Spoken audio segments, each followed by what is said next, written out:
Quiero leer 2 Corintios 10, 3 al 5, que dice: pues aunque andamos en la carne, no militamos según la carne, porque las armas de nuestra milicia no son carnales, sino poderosas en Dios para la destrucción de fortalezas, derribando argumentos y toda altivez que se levanta contra el conocimiento de Dios, y llevando cautivo todo pensamiento a la obediencia de Cristo.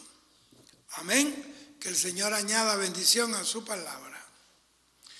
Aquí hay un término, aquí hay una palabra, pensamiento. En realidad un pensamiento no es otra cosa sino una palabra, pero que está en reposo. Mientras esa palabra sea un pensamiento, está en reposo, y cuando ese pensamiento sale del corazón manifestado por los labios, entonces dejó de ser un pensamiento y ahora se convierte en una palabra. Es como una semilla que va a producir frutos. O sea, y quiero precisamente hablar la palabra del Señor. La palabra de Dios fue manifestada a través de Jesucristo, que es el verbo. Verbo es la palabra que tiene la acción. El verbo es lo que le da acción a una palabra, a una oración, perdón. Y yo quiero hablar acerca de un tema muy importante para todo creyente y el que no es creyente también, para que lo sepa y a través del conocimiento de la palabra pueda aceptar y esa realidad de la que yo voy a hablar en esta hora. Y me refiero a nuestra redención en Cristo Jesús. Hubo un niño que su padre, que era un carpintero, le hizo un barquito, y ese barquito era muy amado de él y él siempre jugaba con su barquito. Y un día, luego que salió del colegio, hizo sus tareas y sus quehaceres, salió a jugar con su barquito y lo puso en el agua, en un río, pero ese día hubo una corriente fuerte y se llevó al barco y el barquito se le perdió. Ese niño sufrió y lloró por ese barquito. Pasaron los años, el muchacho triunfó en la vida, fue una persona pudiente, adinerada, y ya cuando ya tenía unos 30 años, él estaba en un lugar, en el centro de una ciudad, y vio un lugar donde se venden obsequios y antigüedades, objetos antiquísimos, y él vio un barquito en un mostrador, y a él le llamó mucho la atención y lo identificó. Para sorpresa de él, era el barquito que había perdido cuando niño. Y como él era un muchacho, era una persona conocida en la ciudad y respetada, él entró al establecimiento y habló con el dueño y le dijo: mire, ese barquito es mío, a mí se me perdió hace años. Y el dueño del establecimiento se rió, le dijo: será cuando era suyo, ahora está aquí en mi negocio, ahora ese barco vale X cantidad de dinero. Y el hombre pues amaba su barco, sacó el dinero y se llevó su barco contento, porque todo hombre tiene todavía una esencia de niño por dentro. Ahora, ¿por qué le cuento esta anécdota? Porque eso se llama redención. Redención es comprar algo que te pertenece, pero que ahora está en manos de otra persona, y para poder devolvértelo te exige un pago que se llama un rescate a cambio. Eso mismo pasó con Jesucristo. Y respecto a este hombre del barco, este barco ahora era doblemente de él. Número uno, porque su padre se lo hizo. Y número dos, porque lo compró de nuevo. Compró su propio barco, compró lo que le pertenecía. Cuando el hombre peca, se perdió. Ahora quedó en potestad del maligno. El diablo es como el dueño del establecimiento donde se vendían obsequios y objetos de colección y de antigüedad. Y Jesús pues vino a la tierra a pagar un precio, un rescate por todos nosotros los que estábamos perdidos. No solamente por nosotros, sino por el mundo entero. Todo el mundo está ya libre por la sangre y la muerte de Jesucristo. Es decir, que si alguien se pierde es porque quiso, porque ya Jesucristo nos redimió del poder del maligno con su muerte, con su sangre y también con la resurrección de Jesús. Entonces se completó, se consumó la obra redentora. Cuando Jesús resucita, yo pienso que ahí en el momento de la resurrección de Jesús fue donde se concentró la mayor presencia del poder divino y sobrenatural de Dios. Porque yo creo que ni para la creación del universo, cuando se crearon las galaxias, los cuerpos luminosos, hubo tanto poder como cuando Jesús resucitó. Por eso es que el Evangelio es más que la palabra de Dios dice que Dios no nos ha dado espíritu de cobardía, espíritu de temor, sino de amor, de dominio propio y de poder. Entonces Pablo, él usa como un símil el ejército romano. ¿Por qué? Porque Pablo también era un soldado, pero del ejército espiritual. Él estaba en una línea de batalla espiritual. Y como apóstol y misionero del Señor Jesucristo, él siempre estaba yendo a nuevos lugares y ahí en cada lugar habían enemigos distintos, habían potestades y deidades paganas y demonios y principados de diferente naturaleza.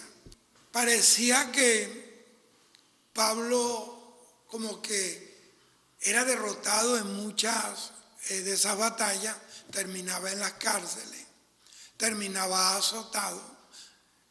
Y es que en toda batalla siempre, aunque salgan victoriosos, siempre hay heridas. Por eso Pablo habla, llevo en mi cuerpo las marcas del Señor Jesús. Y esas marcas no fue que se las tatuó.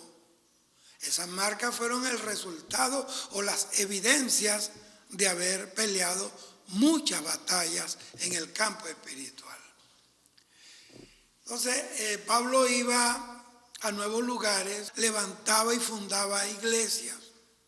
Y al hacer esto, él se dio cuenta que él tenía que usar armas espirituales contra enemigos espirituales. Entonces la palabra milicia aquí es la palabra estrategia, de donde viene la palabra estrategia, y significa primeramente huestes o ejército. Y esta palabra vino a denotar guerra. En realidad esta palabra significa guerra. Y se usa esta palabra en el conflicto espiritual que está descrito en 2 de Corintios 10:4, que dice: porque las armas de nuestra milicia, o sea, de nuestro ejército, no son carnales, sino poderosas en Dios para la destrucción de fortalezas.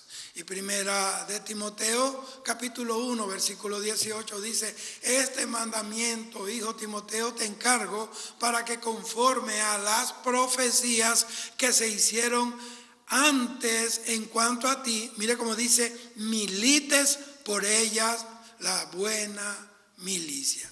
Entonces la palabra milicia está referida en ambos pasajes bíblicos, tanto en 2 de Corintios 10:4 como 1 de Timoteo 1:18, que fue Pablo quien escribió esta epístola.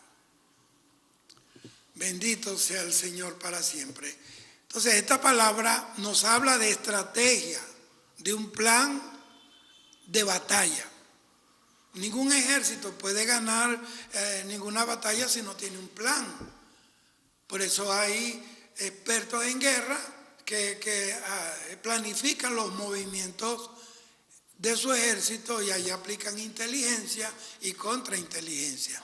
Inteligencia es cuando un ejército busca información del enemigo, y contrainteligencia es evitar que el enemigo tome información del estado, la formación y el estado de ánimo, incluso del armamento del ejército.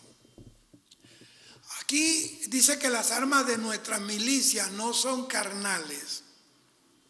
Aquí la palabra carnales es el término griego sarkikos, y esto significa posesión de la naturaleza de la carne. Significa alguien que es sensual, no dije sexual, dije sensual, o sea, que se mueve conforme a emociones y sus sentidos. También se refiere a alguien que está controlado por la naturaleza animal, alguien que está movido por la naturaleza humana y no por el Espíritu Santo de Dios. Esto nos afirma que nuestras armas de guerra espiritual, según 2 de Corintios capítulo 10, versículo 4, son espirituales, no son carnales. Y hay gente que han usado estrategias y yo no sé dónde la han sacado. Yo recuerdo una vez, había un endemoniado pero terrible y estaba en el suelo, y una hermana cogió la Biblia y la abrió en el Salmo 91 y se lo puso en la cara. Sal demonio, y el endemoniado, el demonio a través del endemoniado le comió las hojas de la Biblia. Y la hermana dice, ay, me comió la Biblia. Entonces hay gente que como la película esa del exorcista, donde el hombre le echaba cosas a la endemoniada, y a la final el demonio de la muchacha se le metió a él, al sacerdote, y lo mató. Es una locura, porque al Señor no se le metían los demonios para sacárselo a que lo echaba afuera con el poder de la palabra. O como Drácula, que ponen un collar de ajo a la gente para que el vampiro no se lo chupe, y resulta que no es ni con collar de ajo, no es con palabras mágicas, no es con repeticiones filosóficas, es en el nombre de Jesús. En mi nombre echarán fuera demonios, pondrán las manos sobre los enfermos en mi nombre y sanarán. He aquí os doy potestad. Entonces, es decir, que las armas para esta batalla no son armas de la carne, no son armamentos convencionales. No es una AK-47, no es una Ingram, no es una R-15. Tampoco tienen que ver o no tienen relación con la capacidad humana, sino que son espirituales, y esas armas espirituales las otorga el Espíritu Santo de Dios. Por eso no tiene ningún sentido cuando vemos a hermanos que suben por ahí en helicóptero y echan aceite en la ciudad. Yo no digo que sea malo, pero hacen una guerra espiritual, cuando la guerra espiritual tiene que ver con el conocimiento del plan del enemigo, conocer el enemigo, su armamento, sus estrategias, como dice Pablo, no ignorando las maquinaciones del diablo. Y nosotros también estamos provistos por el mismo Dios de armas espirituales que el enemigo no quiere que la conozcamos, porque son poderosas en Dios para destruir las fortalezas. Tampoco le veo sentido los que se entrenan militarmente con pistolas y con uniformes camuflados y pasamontañas y rifles y pistolas con silenciador, como yo lo vi en una iglesia en los Estados Unidos. Esa gente están enseñando tanto disparate, por eso es que yo estoy tan interesado en enseñar estas cosas. Hay gente que está, mira, hay más locos fuera del manicomio que adentro. Eso no es así. Nuestras armas son espirituales porque nos estamos enfrentando a enemigos espirituales que no se ven físicamente, pero su obra destructiva es real. En esta batalla, nosotros no nos enfrentamos o no hacemos esta guerra en esta batalla o no hacemos batalla en este campo espiritual por nuestra salvación y por nuestra liberación, porque nuestra meta no es esa. ¿Por qué? Porque sencillamente ya nosotros fuimos liberados por la sangre de Cristo, fuimos salvados por Cristo Jesús, por esa obra redentora en la cruz del Calvario, y por su muerte y resurrección nosotros tenemos asegurada la salvación. Y la Biblia dice, manteneos libres con la libertad con que Cristo nos hizo libres. Ya nos hizo libres, solo si nosotros nos dejamos engañar y aceptamos cadenas que fueron rotas en la cruz del Calvario. La salvación, yo no estoy peleando para ser salvo, yo soy salvo. Lo que tengo es que mantener la salvación sujeta a la palabra de Dios. Bendito sea el Señor. La salvación es fácil, lo difícil es mantenerla. Gloria al Señor. Entonces ya Jesucristo nos dio la liberación y nos dio la salvación. La Biblia dice que el Señor es el Espíritu, y donde está el Espíritu del Señor, ahí hay libertad.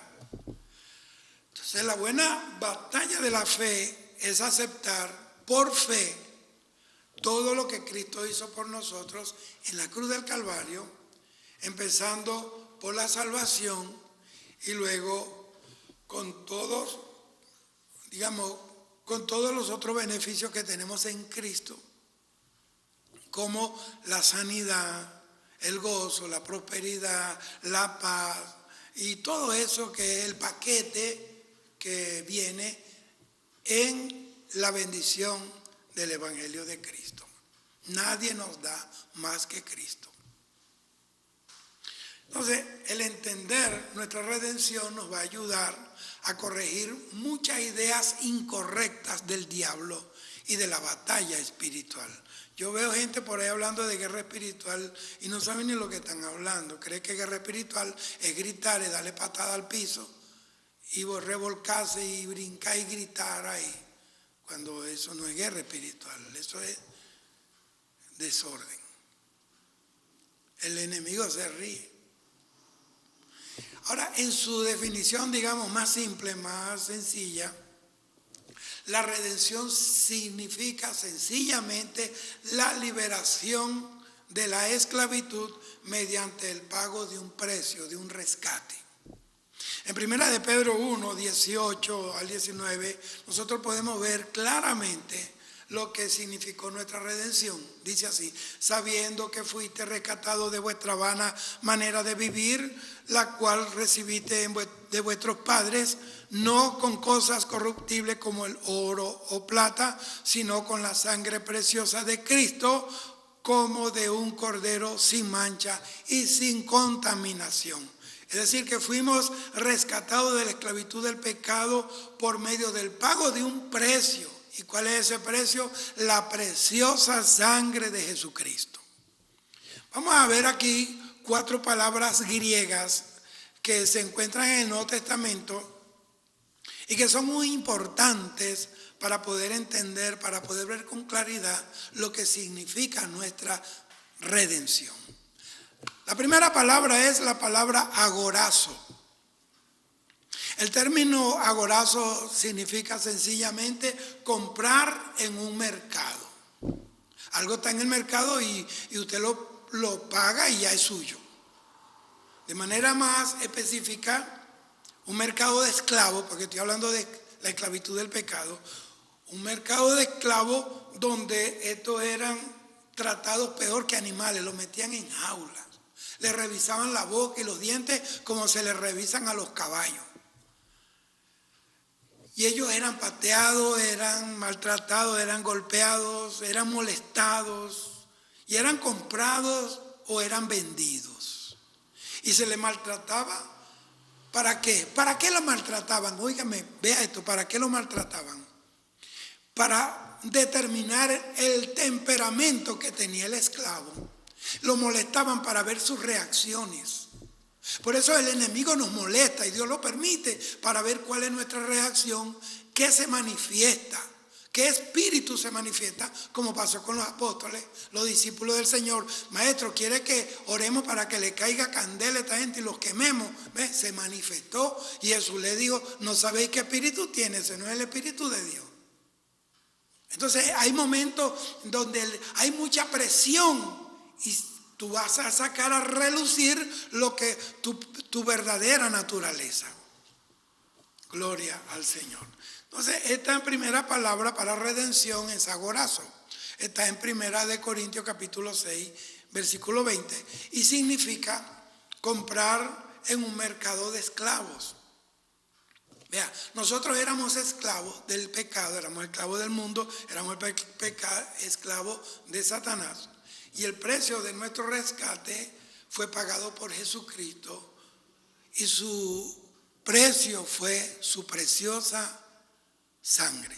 Pedro dice en 1 de Pedro 1:18 que nos fuimos redimidos con la pequeña moneda de plata o de oro que usaban para comprar a un esclavo, sacando a ese esclavo del mercado de la esclavitud, sino con la sangre preciosa y de Jesucristo. Es que era un cordero sin mancha y sin contaminación. Él era el inocente cordero de Dios. La sangre de Cristo, sangre pura, sangre que nunca se contaminó. Además, los creyentes se han vuelto esclavos del nacimiento del Señor. Cuando nosotros venimos a Cristo, Dios nos liberta del mundo, pero nos hacemos esclavos del Señor. Pero ¿quién no quiere ser esclavo de Jesucristo? Y aquí la palabra esclavo es ministro de Jesucristo. Óigame, la palabra ministro quedó sin traducir, pero la palabra ministro significa esclavo. Pero la gente piensa que el ministro es que lo carguen un papamóvil por ahí y que le estén tirando flores en el camino como que si fuera uno de los Césares. Cuando la Biblia dice que Jesucristo vino para servir y no para ser servido. Y que el que se humilla, Dios lo exalza, pero el que se ensalza, Dios lo humilla. Gloria al Señor. Bendito sea el Señor. Entonces, los creyentes se han vuelto esclavos de nacimiento del Señor por derecho de compra. Porque ahora el que te compra, ahora es tu dueño. Si antes mi dueño era Satanás, el Señor me compró, ahora ¿quién es mi dueño? O sea, cambiamos de mano, cambiamos de dueño. Yo le recomiendo que sepa usted ahora quién es su dueño. Es mejor que cambie de dueño. Póngase en la mano del Señor. Entonces la palabra duolos, que se refiere a un esclavo de nacimiento. Óigame, porque hay esclavos que fueron esclavos porque un imperio entró en un pueblo y recogió la gente y se lo llevó a su país y ahora van en calidad de esclavos. Como pasó con José, terminó siendo un esclavo, pero él no nació esclavo. Entonces la palabra duolos es de un esclavo que nació en esclavitud. Eso está en Romanos capítulo 6, versículo 18, que se refiere a uno que nació en esclavitud. Antes de nosotros venir a Jesús, Satanás tenía el control del mercado de esclavos del mundo entero. Ahora nosotros hemos sido redimidos, hemos sido comprados, pero las personas que rechazan a Jesús y su mensaje de salvación continúan voluntariamente exhibidos en el mercado de esclavos. Veamos. Romanos 6, 17 al 20 dice. Pero, esto es para ver de manera más clara lo que yo estoy hablando. Pero gracias a Dios, aunque erais esclavos del pecado, habéis obedecido de corazón aquella forma de doctrina a la cual fuisteis entregados. Y libertados del pecado vinisteis a ser siervos de la justicia. ¿Ves? Esclavos de la justicia, hablo como humano por vuestra humana debilidad. que así como para iniquidad presentaste vuestros miembros para servir a la inmundicia y a la iniquidad, así ahora para santificación presentad vuestros miembros para servir a la justicia, porque cuando eras esclavo del pecado eras libre acerca de la justicia. Este pasaje nos da una idea muy clara de lo que pasaba antes de conocer a Jesús. Estábamos en ese mercado de esclavos, estábamos esclavizados completamente al pecado, encadenados, pero al recibir a Jesús y nacer de nuevo hubo un cambio. Fuimos quitados de ese mercado de esclavos y dejamos de ser esclavos del pecado. Ahora somos esclavos de la justicia. Oiga bien. Estos términos parece que no les gusta a mucha gente. Como dijo Pablo en 1 Corintios 6:20, ya hemos sido comprados porque habéis sido comprados por precio. Por tanto, glorificad pues a Dios en vuestro cuerpo y en vuestro espíritu, las cuales son de Dios. 1 Corintios 6:20.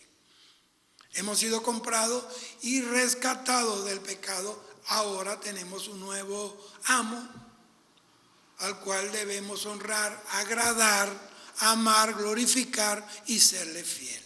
En Efesios 2:2 vemos cuál era la condición nuestra en la antigüedad, nuestra antigua condición. Dice así, Efesios 2:2, en los cuales anduviste en otro tiempo siguiendo la corriente de este mundo, conforme al príncipe de la potestad del aire, Satanás, el espíritu que ahora opera en los hijos de desobediencia.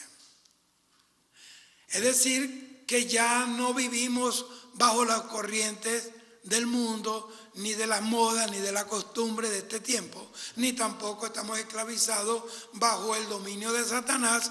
Ya hemos sido hechos libres a través de Jesús, ya hemos sido comprados y somos libres para siempre. Al que el Hijo del Hombre libertare será verdaderamente libre. Conoceréis la verdad y la verdad os hará libre. Y eso lo dice 1 Corintios 7:23. Por precio fuisteis comprados, no os hagáis esclavos de los hombres.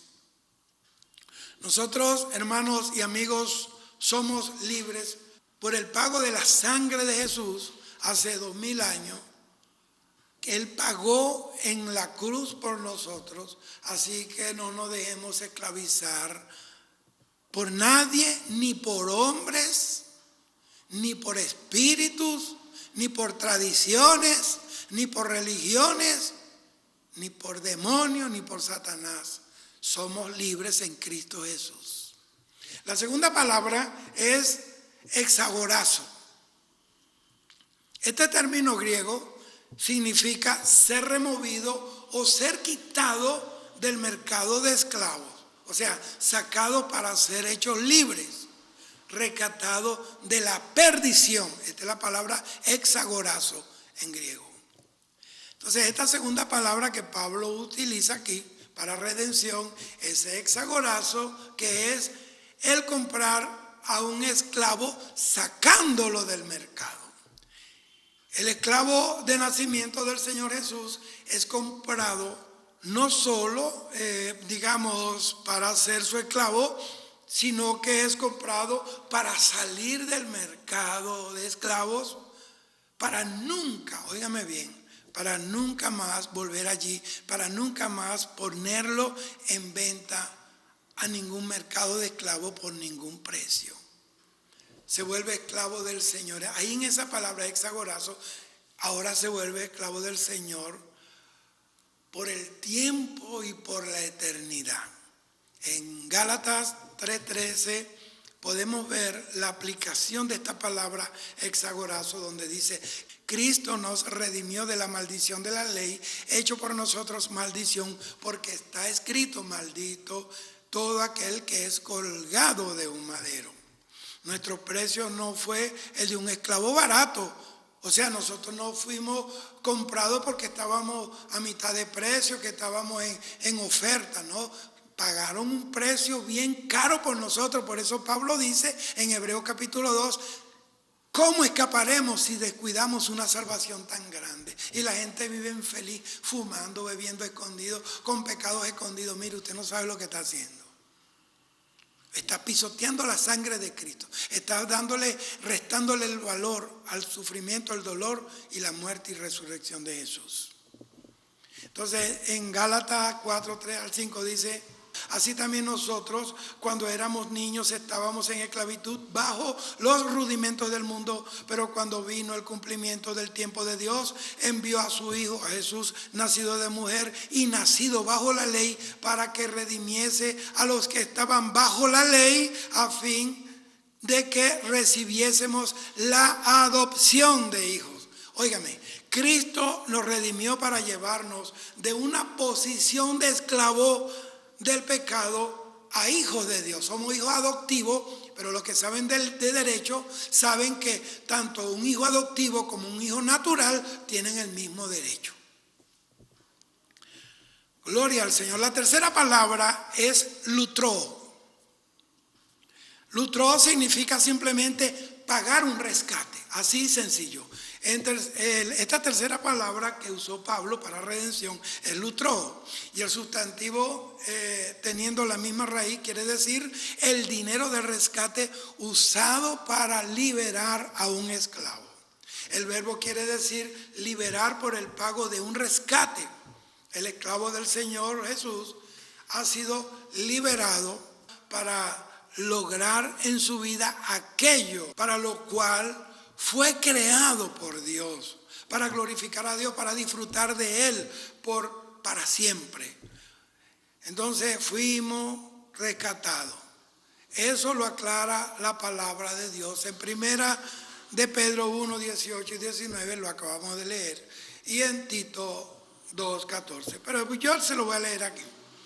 Primera de Pedro 1, 18 y 19 dice: sabiendo que fuiste rescatado de vuestra vana manera de vivir, la cual recibiste de vuestros padres, no con cosas corruptibles como oro o plata, sino con la preciosa sangre de Cristo, como de un cordero sin mancha y sin contaminación. Y Tito 2:14 dice: que se dio a sí mismo por nosotros para redimirnos de toda iniquidad y purificar por sí un pueblo propio, celoso de buenas obras.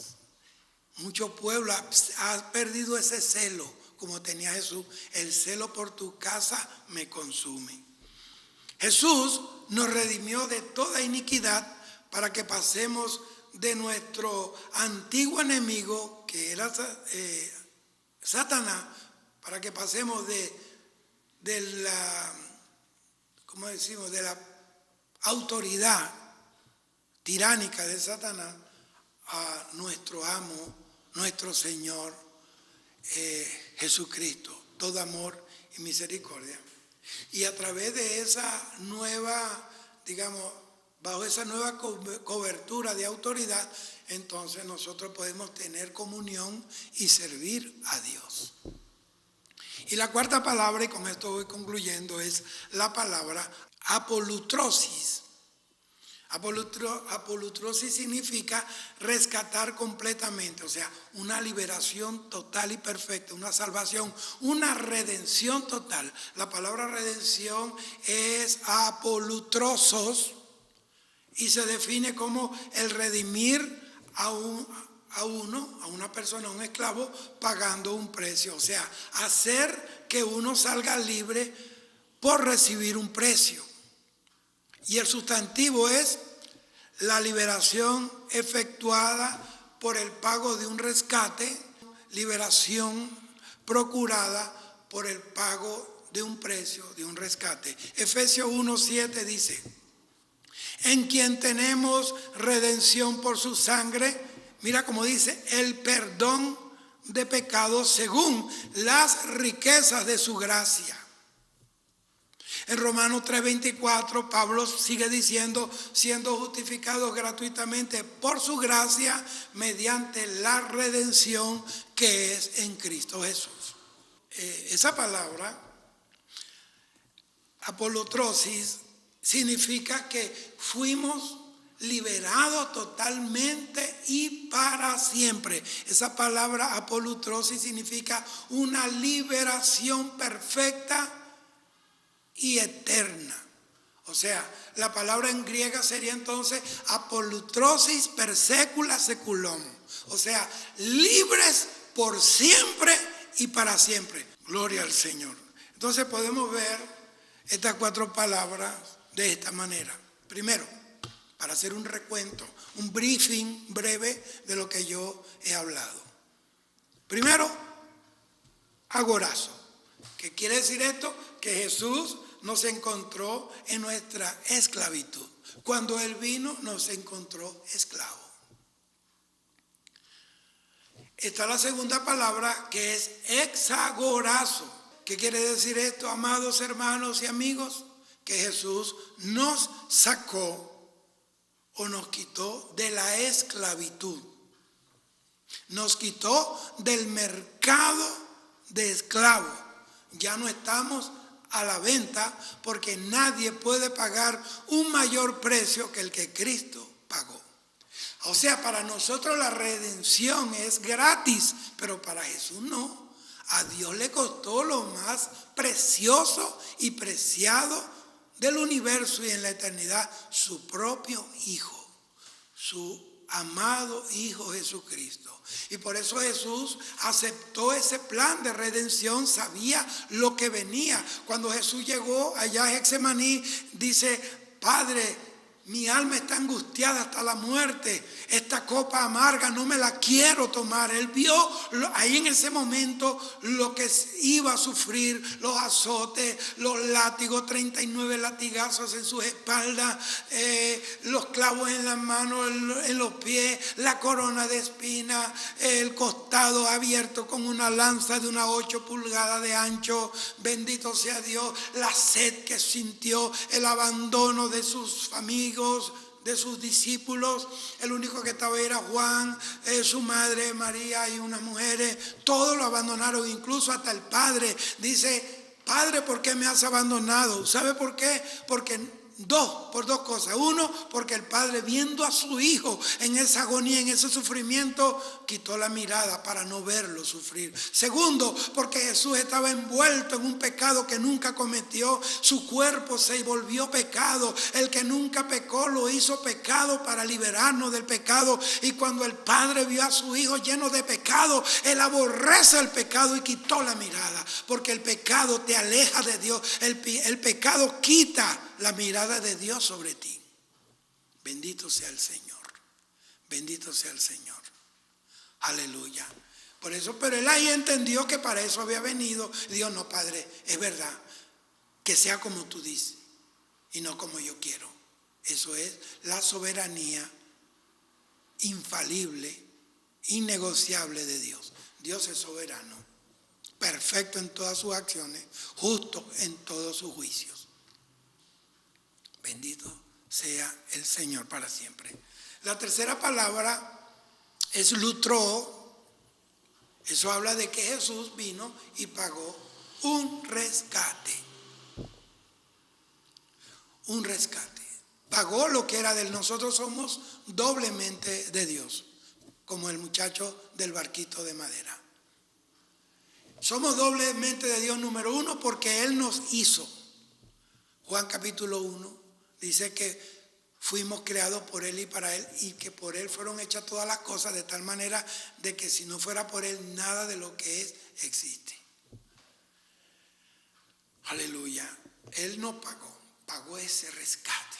Somos doblemente de Dios. Uno, porque nos hizo. Dos, porque nos compró. Él compró lo que le pertenecía. Aleluya. Como cuando a un millonario le secuestran un hijo.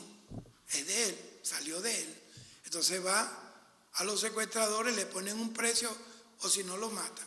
Y entonces él paga todo lo que tenga que pagar para rescatar a su hijo. Ahora es doblemente hijo. Uno, porque lo hizo. Dos, porque lo compró. Nosotros somos doblemente del Señor. Por eso la palabra dice que somos más que bendecidos. somos más que vencedores. Y por eso que el que se pierda conociendo esto, dice que recibirá doble azote, la doble condenación. Y la cuarta palabra es la palabra apolutrosis. Jesús, esa palabra apolutrosis dice que Jesús nos restauró como hijos. O sea, ya nos compró como esclavos, a través de él nos presentó al Padre en adopción, de tal manera de que somos hijos de Dios a través de la sangre de Jesús. Somos el pueblo de Dios. Nosotros tenemos por nuestras venas la sangre del Cordero, la sangre de Cristo. Tenemos el ADN de Dios. Tenemos el ácido desoxirribonucleico que le pertenece a Dios. Por tus venas corre la sangre del Mesías, la sangre del Cristo de la gloria.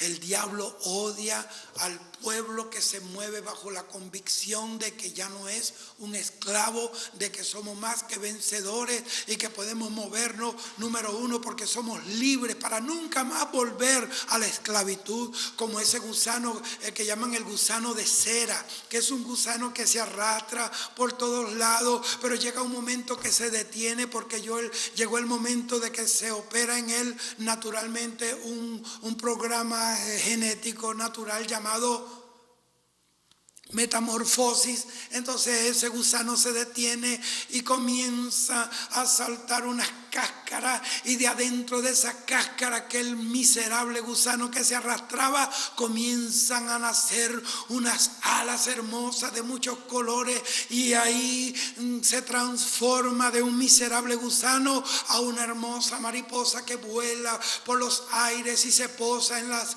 flores más hermosas, más olorosas, más fragantes. Y esa mariposa solamente sabrá, cuando ve ese cascarón de donde lo sacó la naturaleza, nunca más querrá ni siquiera acercarse al cascarón del gusano del cual salió. Nunca más quiere volver a la condición de gusano, a volverse a arrastrar. Nosotros que hemos sido liberados por el poder del Espíritu Santo a través de la sangre de Cristo, no solamente hemos sufrido una metamorfosis, hay un cambio de nuestra vida, sino que también hay una metanoia. Metanoia significa un cambio interno, un cambio de una nueva naturaleza. La palabra metanoia se aplica para nuevo nacimiento. Aleluya. Bendito sea el Señor para siempre, bendita sea la gloria de Dios. Así que vamos a orar para que la gloria de Dios lo toque. Padre, te damos gracias por esta palabra. Sabemos que nosotros no salimos gratis,